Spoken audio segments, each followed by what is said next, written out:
Sejam bem-vindos a mais um episódio do Pod Pedro, o podcast que te faz mergulhar no passado da história do Brasil.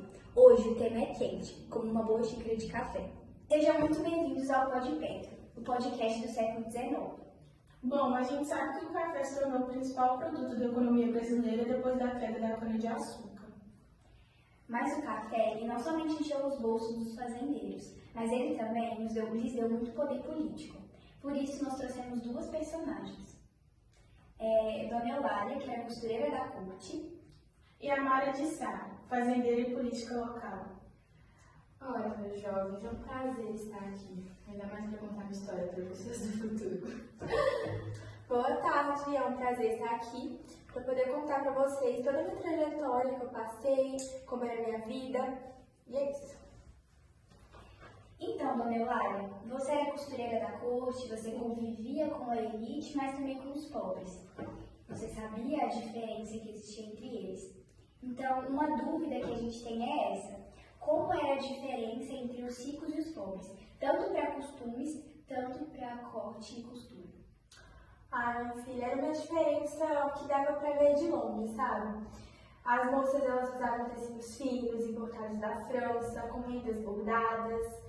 E as moças pobres, como eu fui um dia, elas usavam rendas remendadas, reaproveitadas e nem se fala de sapato bonito, tá? Só quem tinha dinheiro andava muito bem vestido. Como que você conseguiu fazer essa fazenda fluir, progredir e também diga mais sobre a sua influência política? Bom, minha jovem, a fazenda, de fato, não era minha, era de meu pai. E quando era dele, a fazenda não fluía tanto quanto flui comigo, carinho. Mas eu trouxe imigrantes, após a abolição da escravidão, né? Porque antes quem fazia a minha fazenda rodar eram os escravos. Mas eu trouxe imigrantes e os escravos, e assim minha fazenda rodou. Com minha fazenda rodando, você sabe, né? Dinheiro caro. Então, com muita capital, acabei tendo muita influência política. E assim, comecei a ter grande poder na política e na fazenda. Uau, bom saber. Então, uma curiosidade também são as mudanças dos hábitos das pessoas, como elas agiram desde o começo da moda, quando eles chegaram no Brasil, tanto dos ricos quanto dos pobres. Né? Como as mulheres elas reagiram com isso tudo, como elas se comportavam na época. É uma curiosidade existente. Bom, muita coisa. As mulheres, elas nem saíam nas ruas, elas tinham que andar acompanhadas, e era tudo cheio de regras, sabe? Mas com o tempo foi aparecendo moças mais ousadas, usando vestidos mais curtos, com o cabelo cortado, elas começaram a dançar samba, tango, e as festas mudaram. A moda mudou e eu estive presente em todas elas, então eu tive o prazer de observar como as coisas mudaram com o tempo e como as mulheres se vestiam, agiam e tudo mais. Sim, como qualquer mudança. Bom, como você possui uma grande influência política, é de meu interesse saber também a sua relação com o governo.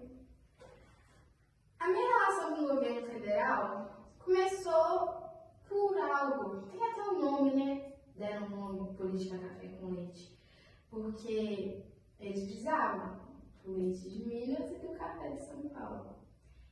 E com isso, o governo precisava do dinheiro do café e a gente precisava do governo.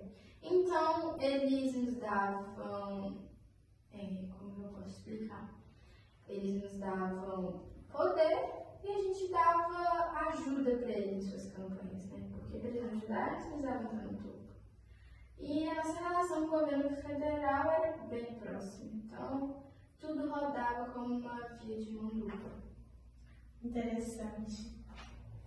Então, nós sabemos que houve uma modernização, desde que a corte chegou em Petrópolis até um certo momento.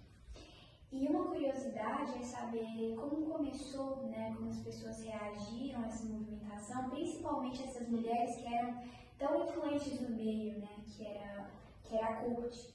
Então a gente quer saber como isso começou, como surgiu e como influenciou o seu trabalho.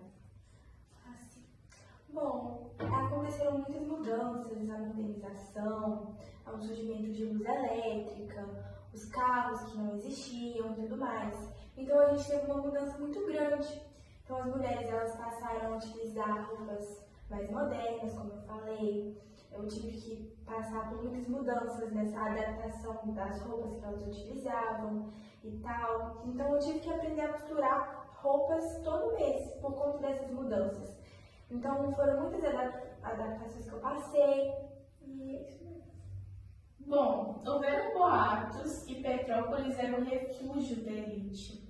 Isso é verdade? Se sim, conte sobre. Bom, de fato, Petrópolis era um paraíso. Então, a elite ia para lá para fugir do grande barulho e tormento de cidades grandes.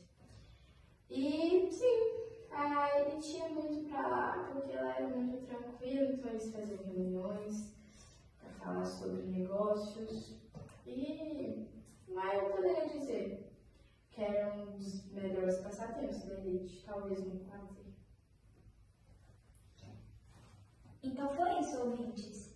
Essas são algumas informações, desde a alta costura para pessoas influentes, né, da sociedade, até a maior fonte de renda e política super influente também de Petrópolis. Então, é assim que finalizamos o Pódio Petro de hoje. Um beijo e até o próximo episódio.